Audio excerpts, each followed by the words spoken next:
Hey everyone, my name is Dante and welcome back to Story Hub, your hub for the best stories on Reddit. I moved into a detached townhouse a few months ago. It's a rental. I'm leasing it for a year with the option to extend that with a second year or possibly buy the house. My driveway is right next to the neighbors. It's big enough to fit 2 regular-sized cars, and halfway down my driveway there's a path leading around my house. On one side of the path is my house, on the other side is about mile 3 of the yard, that's mine. Ever since I moved in, I've been having issues with the neighbors using my driveway for parking, turning their cars, storing their other stuff, play, etc. Asking them to stop using it and keep their items on their own property has not worked. So I placed a few large plants, installed a camera and a no trespassing sign, and that helped a bit. At least the cars are gone. The last few weeks with the stay-home advice, I've been working from home, but the neighbors' kids are making that really hard. They're about 5 and 7, boys, and they keep ringing my doorbell multiple times a day to ask if they can play with my dog, if I want to play with them, or anything else they can think of. I asked them to stop it so I can work, which of course didn't work, so I asked their parents, and was told boys will be boys and they weren't going to do anything about it. To keep my sanity intact, I removed the battery from the doorbell, but now they keep running around in my front yard, on the path around the house, banging on my windows, banging on my doors, and actually tried to open the gate to my backyard this morning as they heard me in there. I once again asked them to stop, told them I will not be allowing them to play with the dog anymore at all if they keep this up, and they leave, sending over their dad. I told him to keep the boys away from my property and door. If not, I'll be planting some prickly bushes to teach them to stay away from other people's property and shut the door in his face. Would I be an idiot if I really did that? I'd love to place a fence or something, but as it may be a short-term rental, I have to be able to return everything to its original state for now. Update. About a week after my post, I planted a wall of blackberries and raspberries at the 2 sides of my garden facing the driveway, about 30 centimeters from the edge so no overhanging branches. On the other side of the berry wall, I planted lots of stuff like strawberries and tomatoes. To reach the tomatoes and strawberries from the driveway, you have to either go through the fruit bushes or walk up to my house, walk about mile 2, along the side of the house and my windows, and then walk into my actual garden. Not something you do by mistake. For about 2 weeks it was somewhat quiet, but I still found the kids on my driveway every single day. As far as I know, they did not enter the garden, and I hadn't noticed them walking around my house anymore, so I figured the bushes were working. About 1 week ago, berry season started and my bushes are now full of raspberries, and there's lots of strawberries as well. The neighbors noticed. First I caught the boys picking and eating raspberries, so I told them off and dropped them off at home. Told their mom I caught them stealing. That's how I see it, even though it's fruit, and that I'd call the cops next time. She huffed and told me to grow up, but took the boys inside anyway. After that it was quiet up until yesterday afternoon, when I went out for a while and found the dad and his 2 sons right in the middle of my garden when I returned, clearing my bushes and plants. I didn't even confront them, just called the cops from a distance as they hadn't noticed me yet, and started filming them after making the call. Luckily 2 cops showed up after 10 minutes or so, and they confronted the neighbor as they were still picking berries. They told them they were trespassing and that the berry picking was in fact considered stealing and that I could press charges. For the first time I noticed a bit of fear in my neighbor. He was having trouble finding his words and kept looking back at his house, I guess hoping his wife would yell at the cops. They all went inside with the cops, so I just went home as well. After a while the cops came by and asked me if I wanted to press charges. I asked them if they felt like they scared the neighbor enough to stay away. I got a small smile and yes about him, but the wife had just kept shouting at them and her husband about the little bitch living next door. I told them no for now, asked them if I'd be allowed to get an extra camera set up on the wall between my garden and the road to cover the entire front garden plus driveway. They said that's allowed as long as it's on my side of the wall.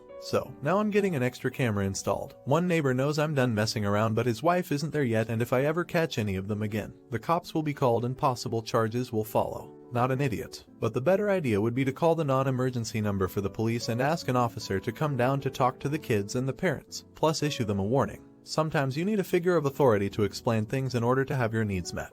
Not an idiot. You know what those parents in those bushes have in common? They both have little pricks. Okay, that was my little joke. Not a really good one, but whatever. Seriously, those parents seriously need to keep their kids under control. They shouldn't be running around on your property bothering you and banging on the windows and shooting. The parents are definitely at fault for this. You definitely wouldn't be an idiot for this. It's your property. Now for the next story. I own a vape shop. We're a small business, only 12 employees. One of my employees, Peggy, was supposed to open yesterday. Peggy has recently been promoted to manager after 2 solid years of good work as a cashier. I really thought she could handle the responsibility. So, I wake up 3 hours after the place should be open, and I have 22 notifications on the store Facebook page. Customers have been trying to come to the shop, but the store is closed. Employees are showing up to work, but they're locked out. I call Peggy and get no response. I text her, same thing. So I went in and opened the store. An hour before her shift was supposed to be over, she called me back. I ask her if she's okay, and she says she needs to take a mental health day and do some self-care. I'm still pretty pissed at this point, but I'm trying to be understanding, as I know how important mental health can be. So I asked her why she didn't call me as soon as she knew she needed the day off.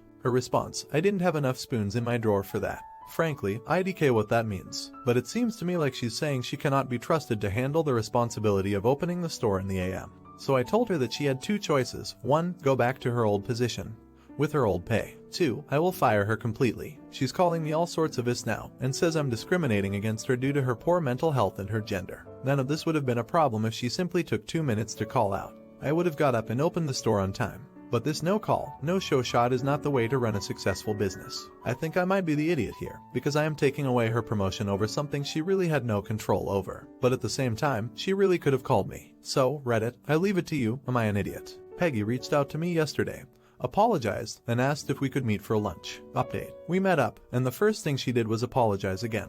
For the no-call, no-show, and also for her reaction to my response. She admitted that she knows I'm not sexist or ableist, IDK if I spelled that right, there's a red line under it, and explained that she was lashing out due to her mental state.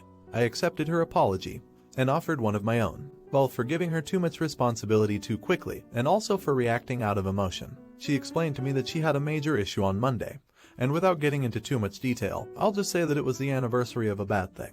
She's taking all of her accumulated paid time off, about 9 weeks, and we've agreed that going forward, I'm not going to put her on the schedule on that day ever again. She's admitted that she's not up to the role of manager. When she returns, she will be in the role of lead cashier, a role I created specifically for her. This way she can keep her raise and not feel like she got a demotion, but rather a lateral transfer. I've also let her know that if she ever feels like she's up to more responsibility, she can let me know, and I'll put her right back on track for the manager spot. I've also let her know that if she's ever in a position where she's not able to call out, she can simply text me a thumbs down emoji, and I will accept that as notice that she will be missing her next shift. She's agreed that that will be okay, even when she's out of spoons. I appreciate all of the about 6,000 comments my post got, even the ones calling me Ta. Thank you all very much. I want to specifically address the folks who explained spoon theory to me, as well as those who commented about Peter Principle. Those two types of comments very heavily influenced my actions. I was able to better understand both her issue and my own failures as a leader because of those comments. Hopefully we can both move forward from this unfortunate incident and end up better for it. Not an idiot. If only management in all positions had the integrity you do. I was forced to quit when my mental health took a nosedive. Haven't been able to work since. And a coworker was a primary reason for that nosedive. Harassing me every single day, constant aggression. Even with 3 months worth of documentation of multiple insults per day and evidence she was creating a hostile work environment, and me voluntarily taking a demotion in an attempt to get away from her. I was forced to quit instead of them firing her. Well, they did fire her after the fact, thanks to my lawyer.